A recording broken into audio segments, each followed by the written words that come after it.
Hey everyone, I'm Mitchell. Welcome back to Let's Unpack That. Today I'm excited to have someone who you may know as a professional dancer on a little teeny weeny tiny show called Dancing with the Stars. Ezra Sosa, welcome back to Let's Unpack That. Hi. I always love my time here. It's really I always refer to this as like my Billie Eilish like 1 year like recap interview. Like this is the one, troops. This is the one. Honored to be the variety interview for Ezra's career. You're my equivalent to Variety for sure. Yes, same caliber. Yeah. We have so much to talk about. You have had a crazy few months, and we're going to unpack it all. Don't you guys worry. But first off, there's one thing I do at the start of every episode is we have to share our hyperfixations, which are things that we're obsessed with, big, small. I feel like everyone has one, and this is a safe space to share that. Hey, honestly, I was really thinking about this because I don't really hyperfixate on many things except for like when it comes to work. But this past week I wasn't, and so I feel like, and I sound crazy, my hyperfixation was like boys, like was like men. I was like going boy crazy. I like got back on all like the dating apps again. I always hyperfixate on boys like in eras. Like during the season I was just like, I don't like men. You guys disgust me. But I'm just like, ooh, boys are so cute. Like, yeah, it's kind of how I'm at right now. Yeah, it's like you were so locked in that you just needed a little escape. You had to re-clock in to the dating scene. Have you been watching Heated Rivalry, or have you heard of it? Hey, I was actually going to say that, but I didn't want to actually say. Yes, I've been watching it. I'm actually really depressed. Wait, can we talk about it? I'm locked in. Yes. The last episode, I was literally so unwell. Like, I literally couldn't, like... it finished and then I was just really sad and I was like, I don't know if I should still watch this. Okay, for those who don't know what this is, if you're somehow not a gay person listening to this, you're like, what is this show? Heated Rivalry is a hockey show. Light on hockey and heavy on everything else. Yeah, it is honestly the hottest thing I've ever watched. Yeah, it like literally, it doesn't even compare to 50 Shades, which is actually crazy to say. No. Like like what they show, I'm like on the floor. My mom was staying with me at the time too, and I was watching it, and like that was so awkward. It was so awkward. That's one way to bond. That's one way to break down those barriers. There's Ilya, Shane, Scott, and Kip. Is there one of those four that like you find yourself liking the most? I can tell you the one I don't like the most is Ilya. Okay, why? He's toxic AF, and like I just can't. Like I like seeing the first two episodes, I was like, I felt really bad for the other guy, but I was like, he's just playing him like a fiddle. And then the end happened, and I was like, what do you expect, bro? Like what? Yeah. Well, and then we got episode 3 with Shane and Scott, and that just I don't know, something about that. I love like, Shane and Scott. Kip and Scott. I said the wrong name. Scott, yeah. Kip and Scott. Like, that smoothie may have looked really busted, but it must have been really good if it had... I mean, Scott was there for ulterior motives at that point. When they came back to his apartment and he was like, do you want a tour now? And then it panned and like he was ready to go to town. And yeah, I mean, feral. I was like, yes, I need this in my life. And cue my hyperfixation on literal men. That definitely fueled it for sure. Would you be in a heated rivalry yourself? Like, would you be open to like a competitive dynamic with someone like that? No, I'm too professional. Like, genuinely, I'm way too professional to do something like that. Even in the season, like, there'll always be like cute guys who are there that are just like, I don't know. Like, I don't want to cross that boundary. Yeah, like there's one thing about like making like funny little jokes in a TikTok or something, but then like, you know, actually doing it and making it like a showmance or something, like that's a whole other level. And you're clocked in to get your mirror ball. You can't have any distractions. No, like literally during the season, I literally lock in on that mirror ball and nothing else. And this last season more than ever, I was literally just like locked in for 3 months. I was like with my friends and I was like, I genuinely don't think I worked harder in my life, but it was so rewarding. It really was. Yeah, and we're going to get into it. We're going to get into it because a lot happened, and the only way I could think to like adequately like break it all down and like everything that happened was like to go week by week. Yeah, literally, because every week was like something new. I swear. Yeah, like just so much happened. There were so many like cool moments, and let's start at the beginning, preseason. When and how did you find out you were coming back as a pro? Like no, because we start September. Yeah, I think mid-August. I found out pretty late. They don't tell us. They don't tell us soon enough. They tell us pretty last minute. Yeah, so I found out. I was really relieved. As you can imagine, like I am employed, like heck yeah, I have a job, and yeah, I definitely feel like that right now feels like a fever dream because you go through different ebb and flows through the season where you're finding out you're coming back, and then you're finding out who your partner is, and then you're on a jet to GMA, and next thing you're just teaching them how to dance, and like every week is a new journey. But yeah, nonetheless. Yeah, I was definitely shaking in my boots, and I was very glad to get that call. When you got the news, like, did you like? I guess do you pay attention to like the preseason, like who is going to be a celebrity chatter that people have online, or are you just kind of focused on your own thing? Oh, I'm like involved. I'm not like I'm involved, like making or calling shots. I freaking wish I was. But the thing is like that is like.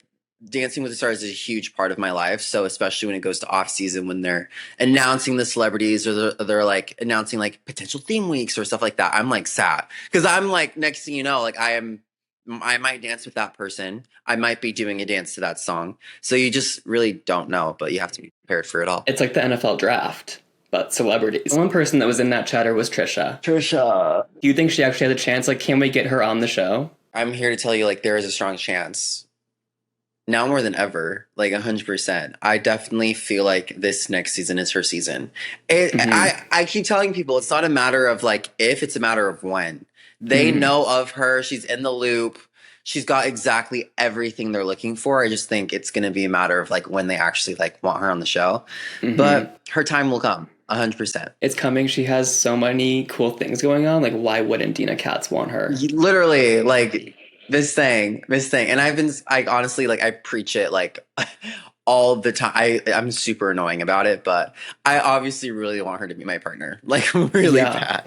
Well, and you shared that idea, I think it was the Bet On It dance with all the Troys. Oh, see, we would probably get straight fours for it, but it would break the internet. Like, I feel like if I was partners with Trisha, like, I would, like, lose the plot for sure, but it would be super unhinged and super fun. It's either that or it's like lightning in a bottle and it changes the world. I feel like it could very well be that as well. Something about that we never combo. know what we're going to get with Miss Trisha. Like, we just don't know, but... I fear whatever it's going to be remarkable. And I am sad. And obviously... It's in my head because it doesn't exist yet, but I'm manifesting for sure. I'll start manifesting. I'll start writing it down in present tense so it happens. Get your Etsy witch. Get her on lock. Wait, Etsy witches actually work. Really? Yes. Oh my gosh. I had a weekend with my girlfriends this fall, and it was supposed to be like super rainy this whole weekend. We had like an outdoor festival we were going to. And the weather was like 80% rain 3 days before. I got on Etsy, got a witch. She cast the spell. Next morning I wake up, 0% chance of rain. And it didn't rain. What? Yeah. So it's real. Okay, so next time I know, get an Etsy witch for a Mirrorball. Got it. Okay. So if I ever win Dancing with the Stars, you'll know exactly why. You'll know exactly what he did. There was some maneuvering, and hey, Etsy witches don't break the rules. That's no, they don't. Using the tools at your disposal. Yeah, 100%. Okay, what was your reaction when you found out Jordan was your partner? I was actually shocked. Yeah, and Jordan knows I love her, but I also wasn't expecting her to be my partner.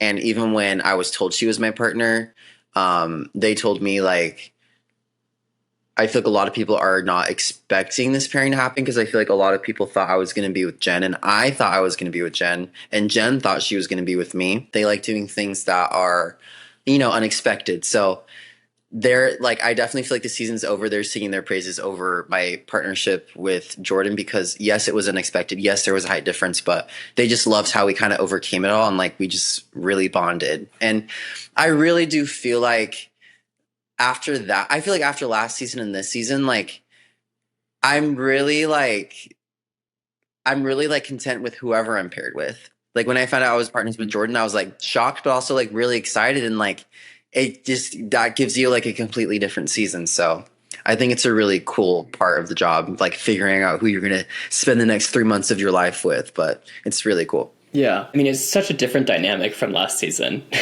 Oh, just a little bit. Just a little bit. I can show you like I don't know if you can see. I'm just going to rotate. Because they give us these like frames of our past partners. Okay. So we have like Anna and then we got Jordan. And then we'll get whoever's next. Can you see it? Yeah. Oh, love. Yeah. Cute. It's how fun. But I remember like when I first got my Jordan frame, because I've had my Anna picture up ever since last season, obviously. I like got it and I put it next to hers and I saw it and I was like, wow, like just like seeing those two frames together. I'm like, just the contrast of like the seasons is crazy. But yeah. Well, your first week was a salsa to break my soul, which, yes, what a song to start out on. How does the song selection process work? Like, was that you and Jordan, like, what song do you want to do? And no, you figure week it out, one is usually like full celeb. Like week one Okay. is like, this is their song. Then past that, like you can like sit down with your celeb and like they'll have what's really nice about the show is it's really collaborative. So like, let's say they give a song and I'm like, I don't really necessarily want to do that. They're not going to be like, you have to do the song. They're going to be like, okay, let's try to find another song. But it's my job as a pro to find song selections that are appropriate for the style, but also that makes sense for my celebrity. And like my celebrity actually has to like the song. So that's like really important. So yeah, every song selection is like actually really important. Like that's a really important part of the process. I don't think people actually like realize, because the next thing you know, you're doing a dance and then like people actually don't like the song and you're like, wow, it kind of makes or breaks like your whole creative. So it's really interesting to see how that all like plays out on the show. They, as in the audience, don't like your song? Yeah, like the audience. Yeah. Or like they won't like how like that style goes with that song. Like for Break My Soul, it's a fire song, but it's not a salsa. So I even choreographing it, I was like, oh, like this doesn't give salsa, and doing a salsa to Break My Soul is gonna like, I don't know, like this is, I don't know. So I just like did my best, and you know, they said there was a lack of salsa content, and I'm like, this is true. This is true. Well, like when you're in that situation, you're trying to choreograph that, like how do you try to marry the two? Like what are you thinking about? How are you trying to put it together? Well, I definitely feel like, especially with like week one, it's like you want to show off your partner. Like that's basically what it is. Like you want to show your partner, show their story and who they are. So like Jordan's a gymnast. So I'm like, okay, we're going to make this like the most trick heavy dance ever. And I literally I definitely got super injured after that first dance because we broke our bodies for that first dance. You broke your bodies? Yeah. Like everyone gets injured on the show, even if we don't like post about it. Like I had a torn ligament in my chest. Like it was pretty serious, but you know, just get through it. I can't even imagine how much that would hurt. A torn ligament in your chest. That can't be like easy breezy. No, it hurt. But it's like, what can you do? Like you just gotta gig. You have to keep dancing. You gotta keep going. So you are the first people to dance that week. How does it feel to like get that news? Like you guys are first up to start the season. I was actually pretty excited about it. And I feel like I didn't really understand how bad of a position it was to be in at the time until we actually did it. Because in my head, my first week with Anna, we went dead last. And I was like, okay, not like I was comparing it to that, but I was like, okay, I'm going first. I feel like that should feel a lot better than going last. And it somehow just was worse. Like I definitely wouldn't recommend it. We got 5s, which is like a lower score than I got with Anna week 1. So I definitely feel like it is a really tough spot to start with, because as a judge, like you're judging throughout the show. So you're not going to want to start with the highest. You don't want to start giving out your highest score to begin with. And it's just kind of the fluctuation of the show. Well, the judges and someone on socials had mixed reactions to the dance, saying that it was, quote, too trick heavy. when you get feedback like that, or you see people commenting stuff like that, like how do you process that? And then do you like apply it to your dance, or do you kind of like block out? 100%. When I get criticism, I don't really get really insecure over like my work or what I come up with, because I definitely feel like with dance should be collaborative, especially in this process. Every single person that has an opinion is there to help you out. Yes, there is a line between stuff that is actually hurtful to say and stuff that isn't, but I definitely feel like what really helped me going from week 1 and week 2 was actually like agreeing with the comments. I was like, yes, that was trick heavy. Yes, there was a lack of salsa content.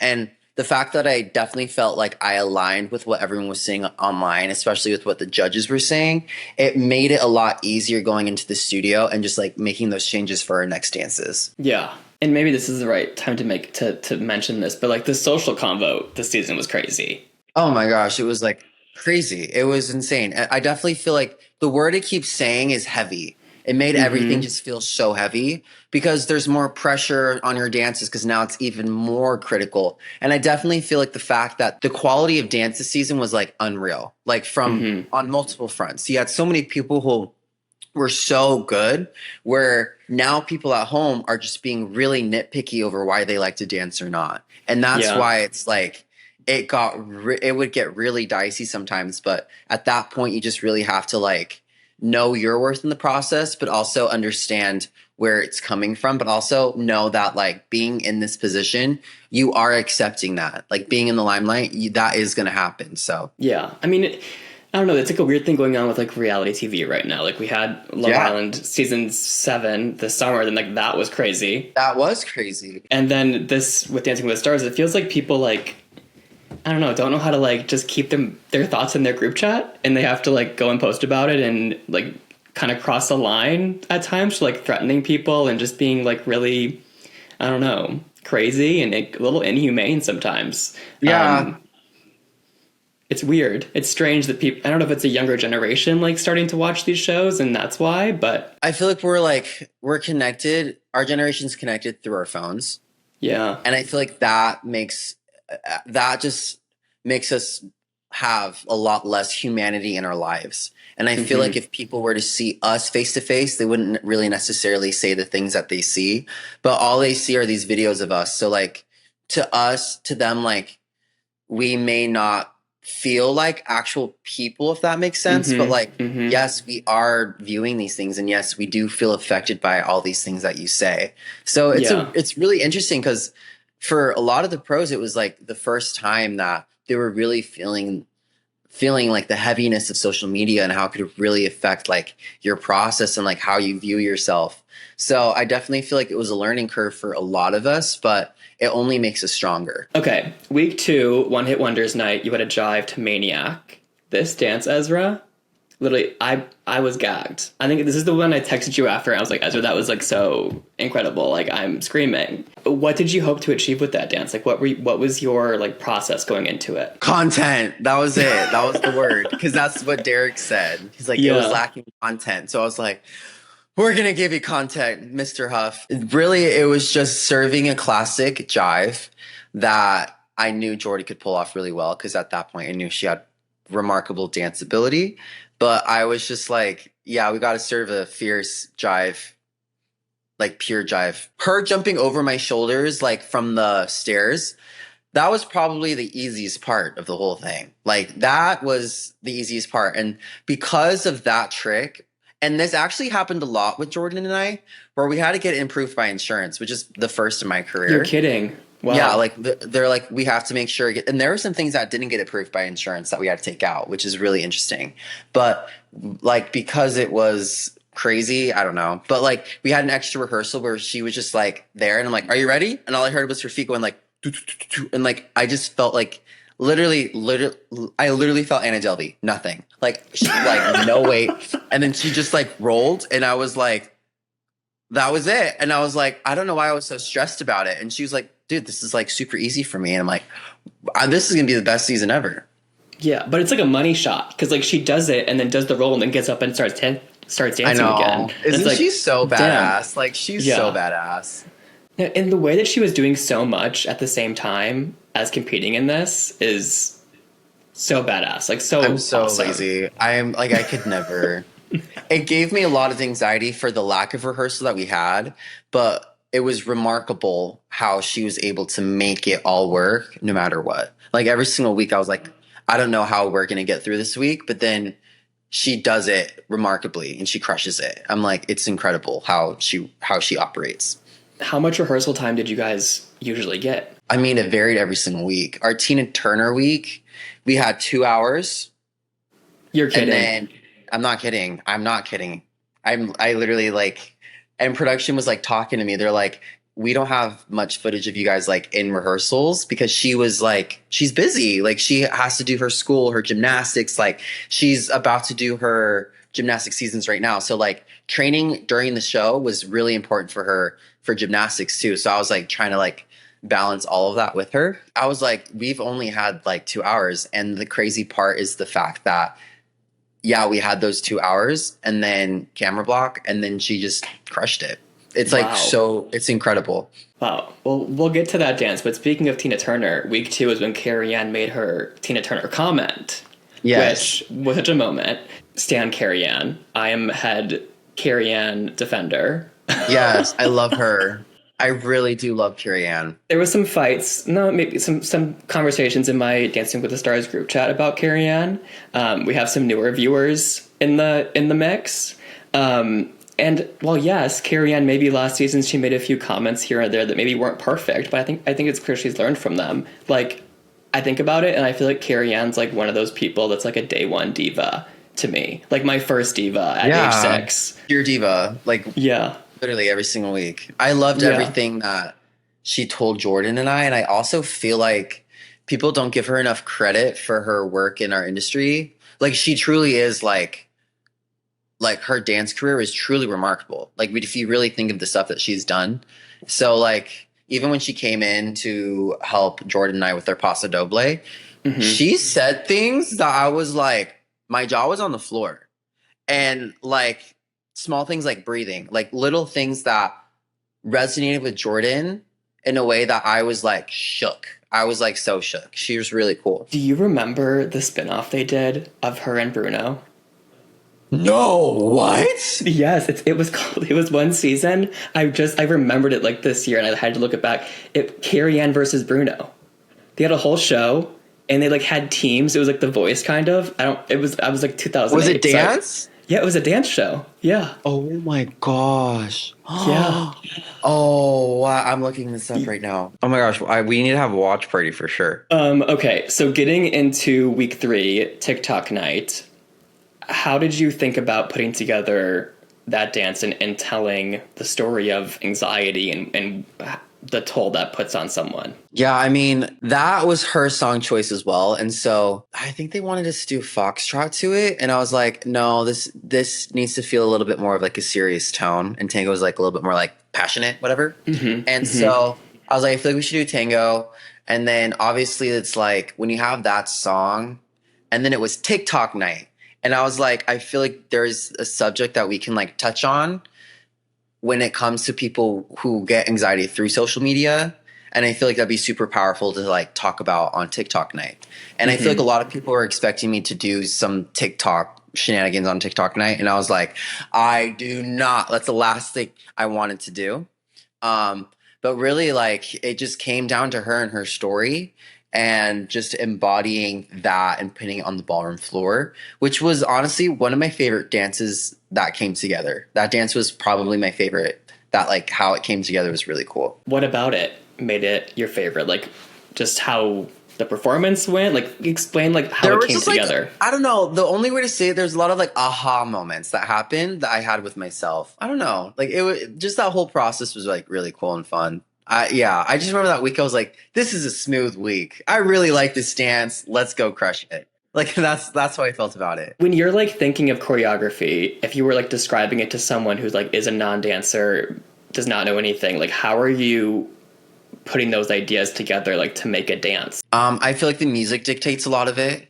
Okay. And I feel like there's always like an ebb and flow of like how a song kind of like rises and falls that I try embodying with like the movement that I do, if that makes sense.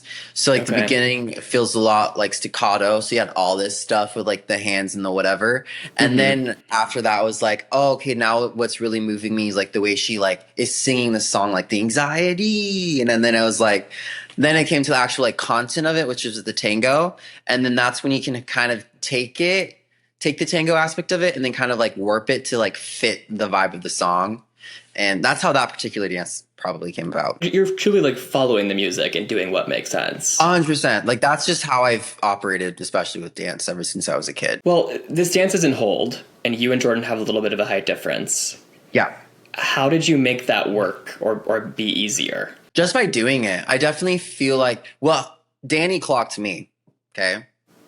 Danny did clock me because I was really nervous about it. And I was telling her how nervous I was about it. And she was like, well, the height difference between her and Dwight and her and Iman were like far more significant between Jordan and I. And I was like, you know what? You're right. I'm going to stop complaining.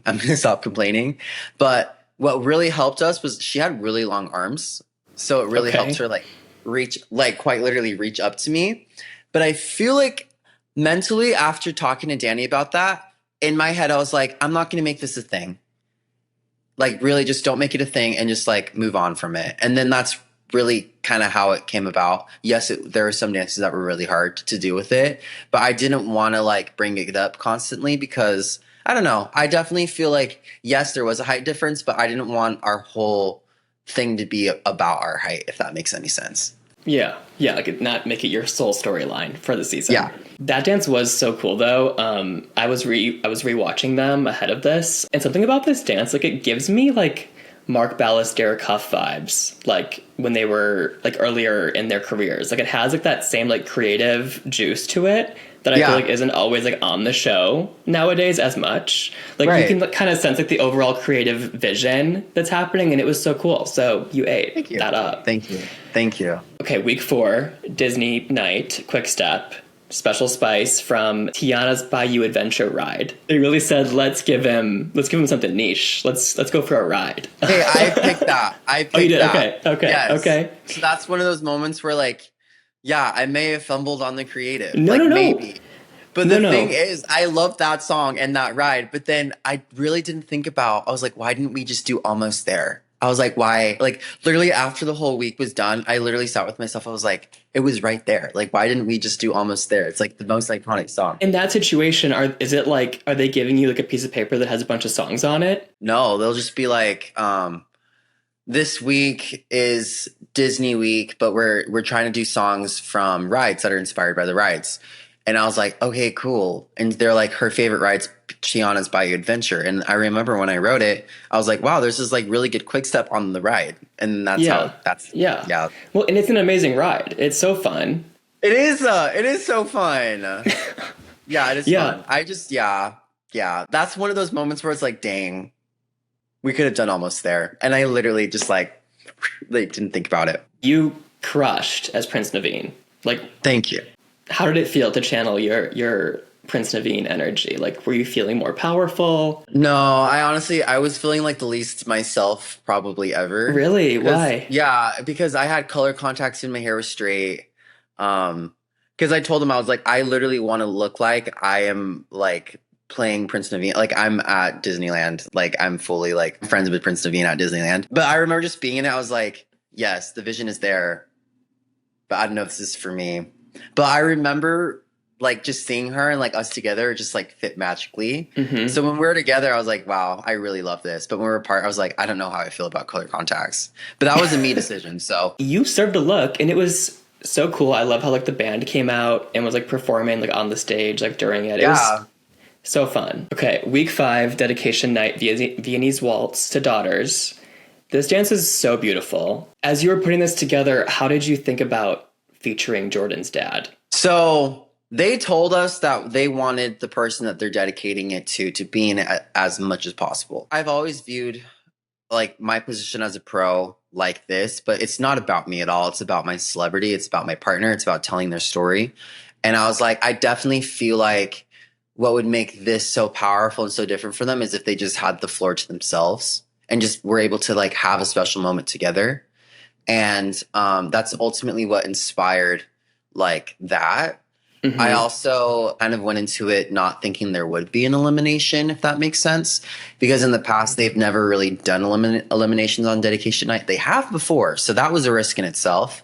But I was like, the odds of any elimination happening tonight is more unlikely. So I really wanted to emphasize like a story and being able to show a different side of Jordan, as opposed to like producing like a good quality dance and getting like a high score, if that makes sense. Yeah. Like to me, like it was more about them and their story as opposed to like the dance part of it. Yeah. And it created a really beautiful moment. In your package, you talked a little bit about your relationship with your own dad. And on your first time on this podcast, we talked a little bit about like your experience growing up and coming out and like your family dynamics a little bit. How did you think about that as you were putting it together? Yeah, I mean, I don't have a relationship with my dad. And that is something that I haven't really been vocal about. Like, it's just something that I'm not really the type of person that's like, I have these struggles in my life and like whatever. But like, I definitely feel like being able to share that moment with Jordan and her dad, and like in the week that was happening, like I was just getting so emotional. I just like really couldn't correlate as to why. And then finally it was the day where I finally like saw how much of their relationship and seeing them together was like healing a part of me that was missing for such a long time. And I just kind of like told that to them, but also like I just thought how powerful it was for someone like me who doesn't have a strong relationship with their parent, and knowing that's actually really a lot more common than not, and how powerful it is to like also showcase that inside of the dance, even though that really was a very small detail to it, but also like I really wasn't expecting them to showcase that in my package as well. So when it was happening, I was like, oh my gosh, like it really was super powerful. Yeah, and that part earlier in the dance, if you were dancing, like mirroring Jordan, was just so beautiful and really resonated. Thank you. Week 6, Wicked Night, you danced a rumba to For Good. Last time you were here, Ezra, I said that Wicked was my hyperfixation, and you did not know what Wicked was. Oh, now we know, troops. We are involved with Wicked fully. How did you feel when you found out that For Good was your song? I was so mad. I was so bad. I was so bad because I didn't know the impact that it had. Really, I loved the song. Oh my God, the song is so beautiful. The thing I had such a hard time with was ending the show with the rumba. It is so hard to do that because you want to end the show with a high note. So they were telling us, you're doing For Good. And I was like, okay, wasn't my first like choice for Jordan and I, like don't really feel like it really embodied like Jordan's power, but they're like, and you'll be closing it with a rumba. And this was the first time where they gave us an assignment. We didn't really get to choose.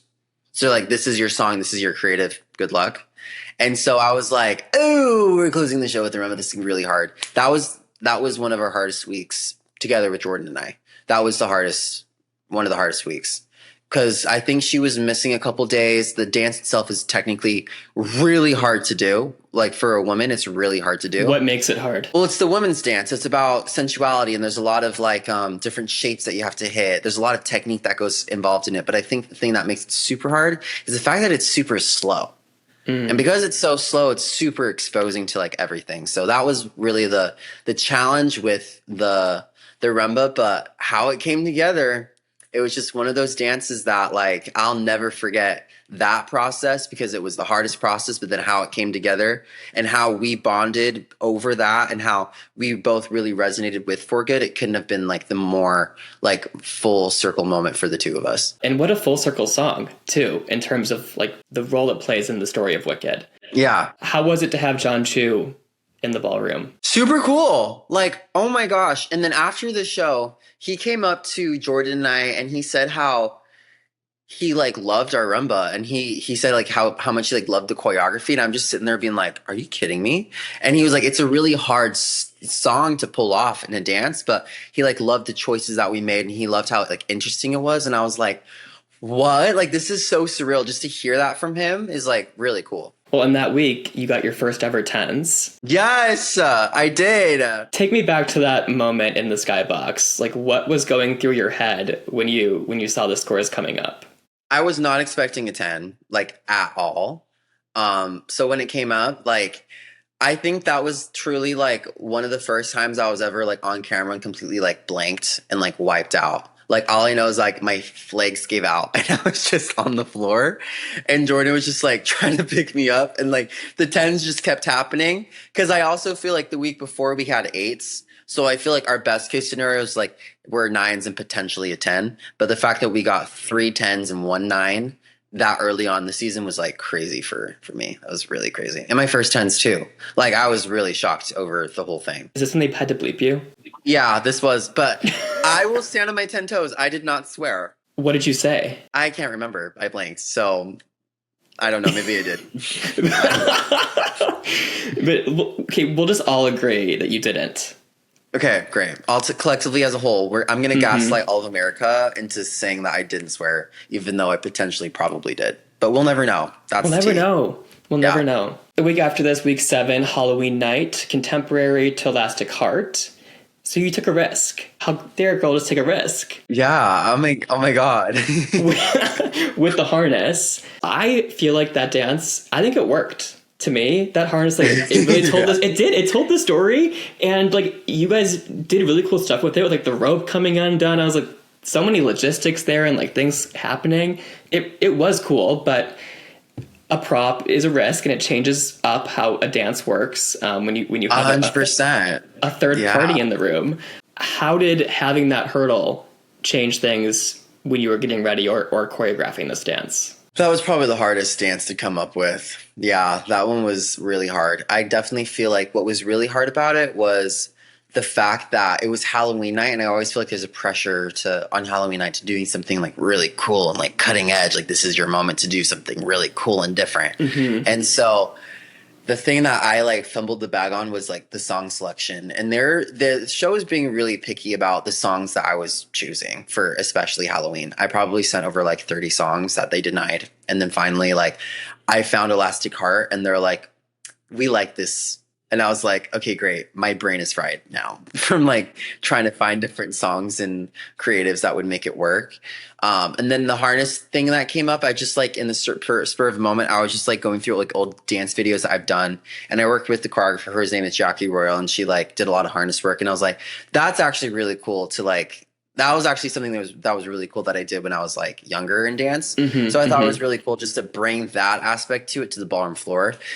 Personally didn't think it was that crazy of a risk until it started coming together, and I was like, wait, this is actually insane. But I had a gymnast who was very capable, so I was like, if there's a chance to do this, it's now. And I think the thing that's really cool about that dance was I necessarily really proud of it? No. Do I feel like we could have done things differently? Yes, I would have done things a lot differently with that dance. But I think the thing that's really cool is the fact that there were a lot of people that actually really loved that dance. And like, I remember like after that week, I was just out and about, and someone was just like saying how much they loved the dance with the harness. I was like, really? I was actually kind of shocked, but there were actually a lot of people who really enjoyed the dance. But I think the fact that there was that harness, and it was Halloween night, and it like we really were doing something different, it made it polarizing, which was actually really interesting to see. Yeah, how different people responded to it, and like, who is that person, what is their background, and like what causes that reaction. But it's also like, that's almost like a side effect of doing something different and like taking a risk. Like 100%. It's cool to see how that happens and how people respond to it. When you look back at that dance, how do you feel about it? Like, what would you change, if anything? I would have either fully committed to a harness the whole time or not do a harness at all.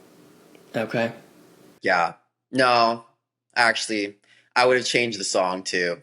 I would have changed a lot about that dance. Yeah, I would have. I really would have. But like, that to me is like, the thing about it is I learned so much through that process and that outcome and that result that, I mean, like, yeah, I would have changed so much of it, but like, I definitely feel like that needed to happen, if that makes sense. Like, personally, For me, that needed to happen. Doing something completely out there, having it not really work out in your favor, seeing how it kind of all unfolded, I definitely feel like it needed to happen for me personally. Yeah. So I could like learn from it and grow from it. Yeah. It was like a little building block. Yes. Week 8, Rock and Roll Hall of Fame night, Jazz to River Deep Mountain High by Tina Turner, which full circle, truly, from Carrie Ann's comment. Was this because of that comment? Yes, that was because they were like, we want to find people who are indicted in the Hall of Fame. And I said, oh my gosh, is Tina Turner in the Hall of Fame? And they're like, yeah. And I was like, that's literally like a no-brainer. Also, I definitely feel like there are so many aspects of like how Tina Turner performs that I saw in Jordan immediately when I met her. So the fact that Carrie Ann did say that, I was like, oh my gosh, this is perfect. And then they were like, yes, but like the obvious choice was doing Proud Mary, but the show was like, we don't want to do Proud Mary. I was like, I don't want to do Proud Mary. We do it every freaking year. But that's when I was like, wait, River Deep Mountain High. That's like a class C. And then Glee. It was honestly Glee. And I was like, we need to do the Glee version. And then Santana Run. Because there was a part where I blanked and like kept a hole. And I looked at her, I was like, do you know what we should do? The Santana Run. And that's exactly what we did. We love having that library of brain rot where you can just tap in and like pull a reference. Yes. That's it like comes in clutch. Yes, it's like a secret weapon. It is. It's my biggest secret weapon, actually. Because it really is. The other pros don't have that as much. No, they don't. They have their own references. They will, maybe. Yeah, they will. They will get their own because I feel like now a lot of them are getting really involved on TikTok now, so that's like really good. But like, yeah, they wouldn't know Santana Run. They really wouldn't. And like, I remember I'll do it. And then I was like, do you guys get it? They're like, no. And then they're like, why would you do that? I'm like, just wait. Because there will be people who do get it. And I'm really glad of that. The people that I wanted to see it, saw it, you know? Yeah. I saw the Tina Turner musical this summer. And Jordan was literally like a spitting image of like the people that were on that stage. Like the wig that the costume people came up with, 8. Insane. 8. Yeah, no, right when she put that wig on, I was like, oh, this is going to be a banger. Like, that's when I knew. I was like, oh, this is going to go hard. You also had the group dance this week. That got a perfect score. Yes. Amazing. What was it like working with the other pros on that?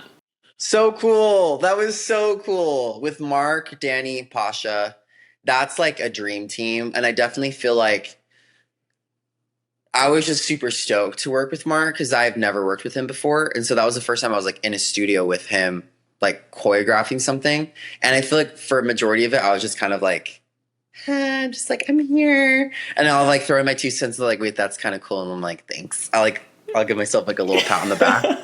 But they're even saying how like smooth that whole process was. And like everyone like really, what makes this really good team dance is having a strong team that's like super collaborative and like really works well together. And I would say easily out of the 4 couples, like we were really like tapped in. We were tapped in and we took it super serious and we worked super hard. And like it was really good. I remember watching rehearsals of it. I was like, this eats. Like we're all doing really good. Yeah, it was so sharp, so uniform. Was there anything that you feel like you learned from Mark through working with him? Yeah, I definitely saw how like when Mark is choreographing, he's not ego at all. He's all about like the finished product, which is very similar to Danny and Pasha. So I definitely feel like, and I'm also very much the same way. Like I don't like making things about me. It's not about me. It's about the work. So I feel like all of us that came together, all of our objective was to have a good dance. And so even when someone had a better idea than you, whether it be me, whether it be Mark, whether it be Pasha or Danny, we all collectively were like, yes, let's do it. Like we were all on the same page. But I think the cool thing that I learned from Mark was seeing how established he is as a pro, but seeing how he never led with his ego at all once in that process, which I thought was really cool to see. He is just so cool to see what he comes up with. Yeah, like a mad genius. Like he really is super good. It's like the fact that I can say that I was on the same season as him, like competing alongside of him is like a huge honor. It really is.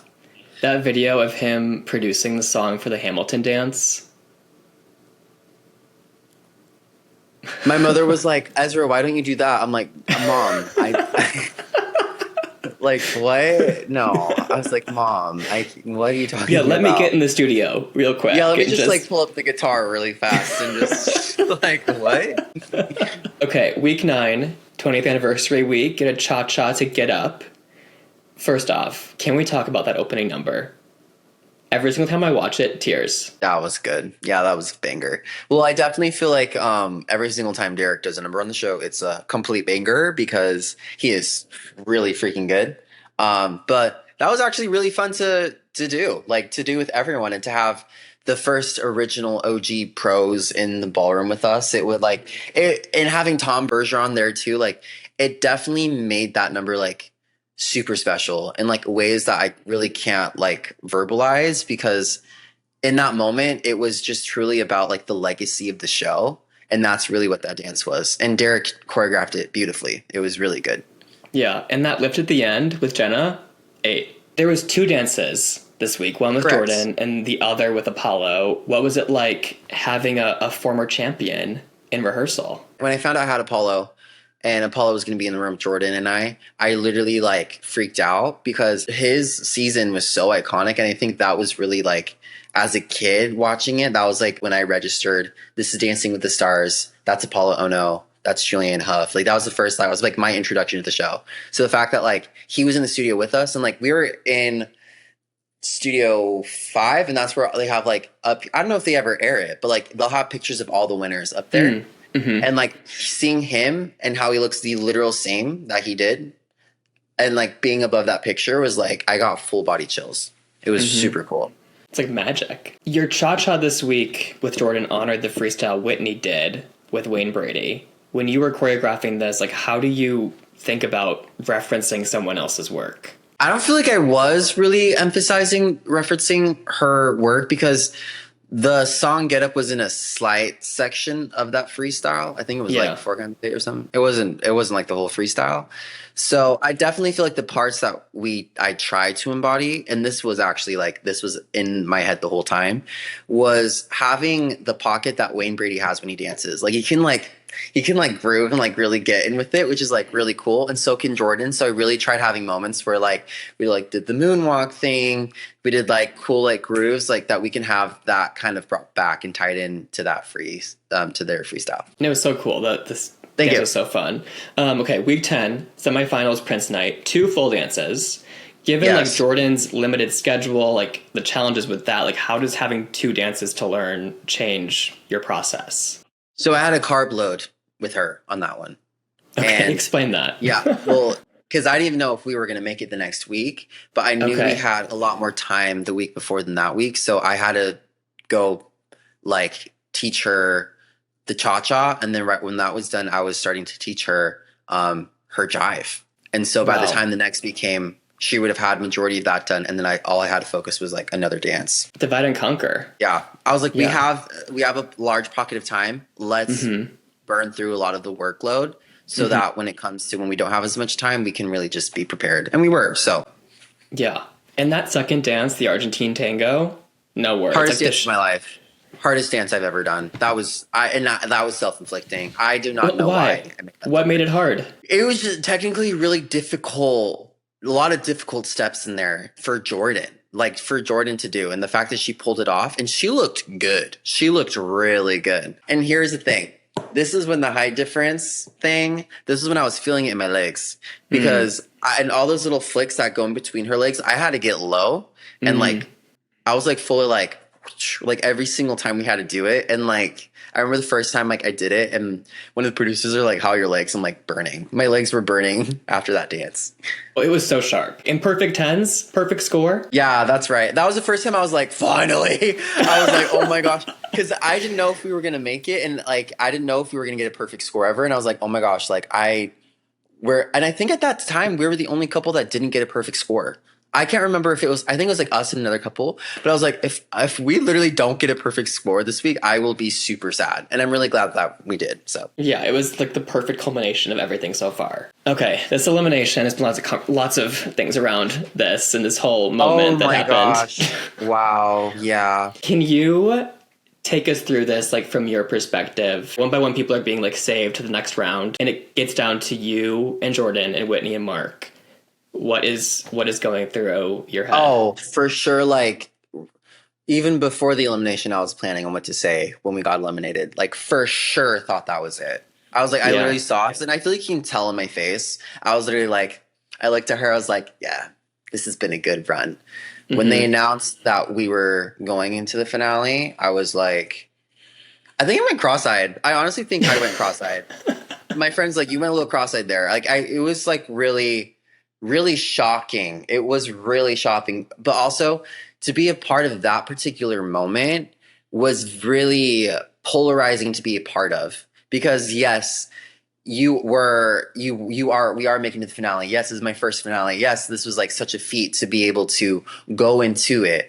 But at the same time, like, I love Mark, I love Whitney. So like, and I looked up to Mark so much. So like, that to me was really hard to like walk away from. Because yeah, like, yes, it's really awesome for us, but that means that someone else doesn't get that chance to be in the finale. So that's what was really hard about it. When that happened, I literally like screamed. I was like, oh my God.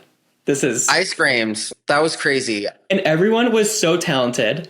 Like when you got down to like what was that? Like 6 people, like every single person that was on that show literally could get the Mirrorball trophy. Yeah. And you deserve to be there. And it was so cool to see you get that. And like, I echo what everyone else has said, but like, just so proud of you, Ezra. Like, it's so awesome. The hard work paid off and then some. The finals though, 3 dances, which is a lot. How do you prepare and teach all of that in just 1 week? I carb loaded this dance too. So she learned the Paso Doble before even making it into the finale. So she already had known her first dance before the finale. So that was a risk in itself because I was like, I don't know. But I just knew because she also was going to miss a couple days during the finale. And I had to teach her 6 dances because of the instant dance. So that was like the trickiest part of it all. But really, I think for me, it was like, it actually turned out to be a fairly easy week because I didn't have to like plan ahead, if that makes sense. Because every single week I'm like thinking of the next week or the next week or the next week. This is the first week where I could like presently just look at these dances and work on them with Jordan. But yeah. Well, the freestyle is the most iconic dance of the season and has a lot of, weight around it. How did you think about that and how did you put it together? There's a couple things that came about it. Okay. Well, I definitely feel like when you think of a freestyle, I always think it's your partner like unleashed. It's like whatever your partner is, whatever their journey is, you want to put it on a pedestal and you want to make it tenfold. With Jordan, I went out with her and we went out to the club. Okay. I saw her shaking ass and I said, this is our freestyle. I said, this has to be it. I've never seen it on the show before. It's completely her. It's going to be completely different than any other gymnast on the show to do a freestyle and do something like this. But also it showcases how like she can do hip hop and she has a pocket and she has this vibe. So that's really, I was like, okay, I knew what the tone was. Normani said earlier on that she actually wanted to be in our freestyle. So I was like, okay, Jordan, so we're going to make the finale so that we can dance with Normani. Okay. That was like our agenda. And when we made the finale, the first thing I said to her was, Normani! And she like completely like lost it because we both realized what that meant. It meant Normani is going to be in our freestyle. And we got super excited about it. But for me, I always saw Jordan and I just kind of heard of like what she was hoping to get out of the season. She really wanted to be seen as like this, as so much more than a gymnast. She wants to be seen as this star, as this like artist. So I was like, okay, I definitely feel like the tone of this needs to feel like the AMAs, the VMAs, the Grammys. It needs to feel like a bigger than ballroom type of performance. And that's basically like where that all kind of started. I mean, the pants with like their names on them, the moment with that was last minute edition. Yeah. Really? That was. And that was a Jordan decision too. She didn't even ask me. She just like showed up and she had it on. I was like, that's freaking fierce. I was like, that's pretty So cool. How did you feel after that dance was done? That was probably like one of the best feelings in my life was when that dance finished. Because I definitely feel like that was like a wrap of everything that I've done that season. And like, regardless of how that dance ended up, I was going into that dance the same way I was going into our dedication night, where it's not, I don't care about our scores. We're in the finale. Like, that's already a win in itself. But I just really wanted to go out there and like make a statement with Jordan. And that's what I felt really proud that we achieved. Yeah. The whole season, you did a really good job of, one, making it about Jordan and not you, two, taking risks, and like trying to push the envelope to do something different. And I think that dance was a great culmination of all of that. So cool. Thank you. And Thank you. Iconic. Yeah. And the Beyonce song as well here, amazing. The band ate that up too, that cover that they did. No, yeah, because they really did. And when I was showing, because they'll always send us like a band ref of like the band singing it so that we can practice to it. And we were listening to it, and she was like, "Is that's Beyonce?" And I was like, "That's not Beyonce." I'm like, "This is not Beyonce." But the girl who did it, she crushed. She ate it up. No, literally, she should be like a cover artist or something. It was identical. Yeah, I was like, wow, like incredible. And even to Normani, like we're showing it to Normani, she goes, "Wait, this isn't Beyonce?" We're like, "No, this isn't Beyonce." But it sounded just like her. It's crazy. Looking at that night as a whole, do you have a favorite moment? Was probably when we got our perfect score for the freestyle. And I was just like on my knees with her, and we're just giving each other a hug. I was like, I remember just hugging her. I was like, I hope I never forget this feeling. Because that was such a high for me. It was really cool. When you found out you got third place, how did that feel? Gagged. Oh my gosh. I thought we were getting fifth. I thought, no, 100%. Like, I definitely didn't think to have there. Well, I didn't personally. I always like put myself down, but like the fact we made the finale, I was like gagged over that because it was super stacked, really competitive.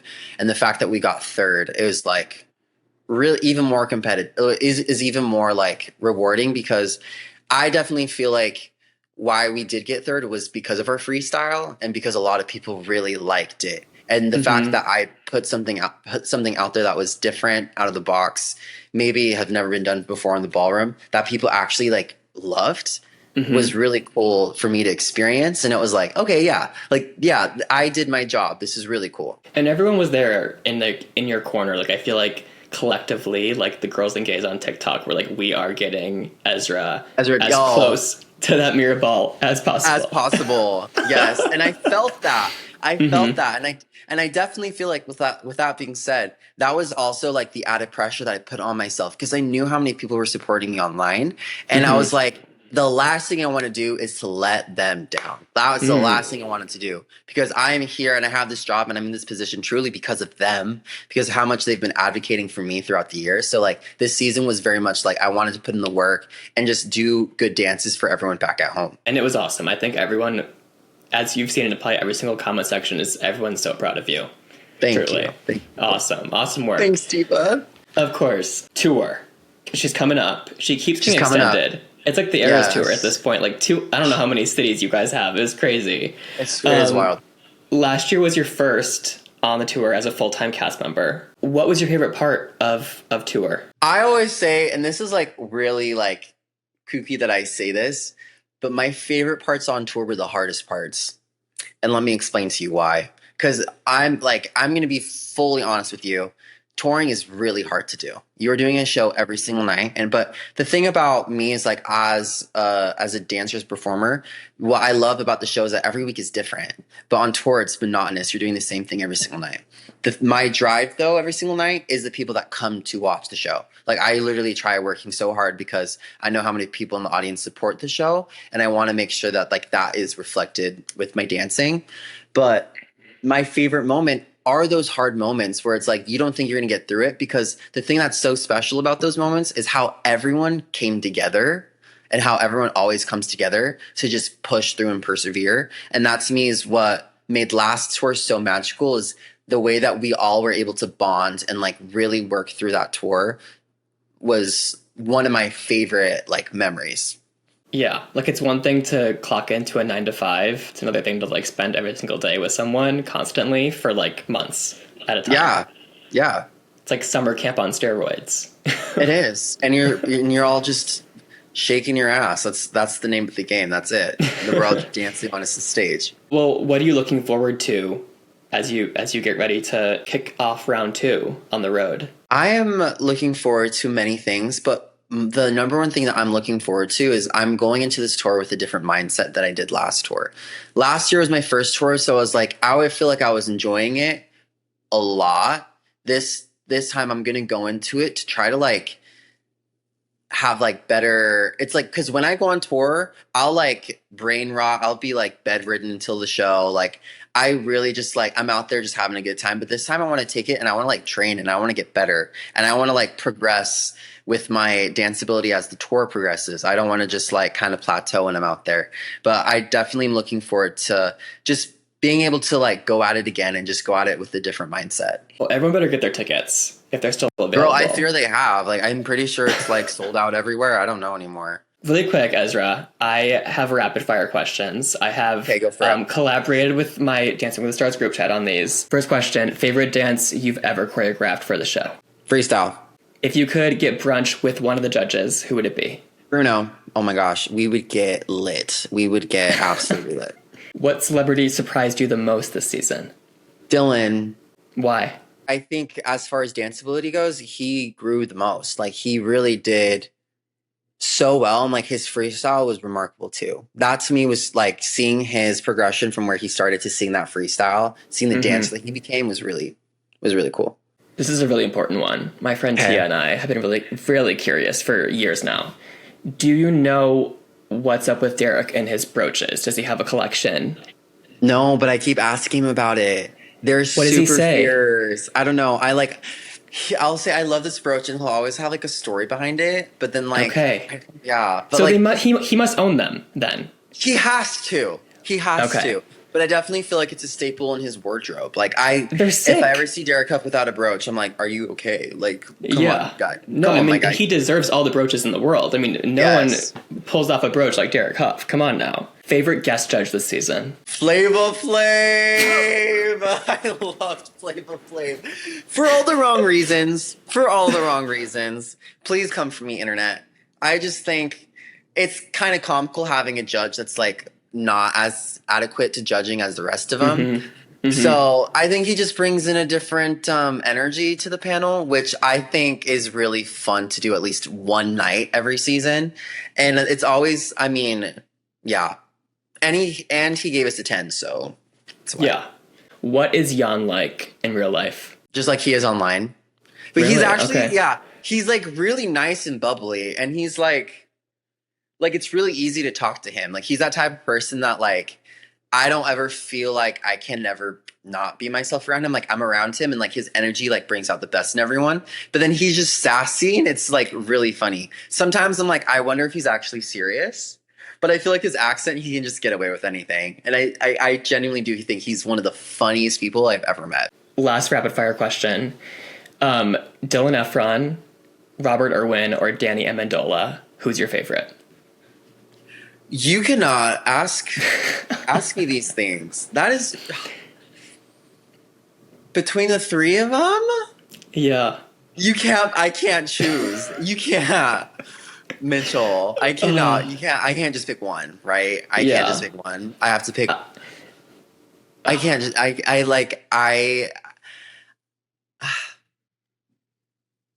I'm not going to answer.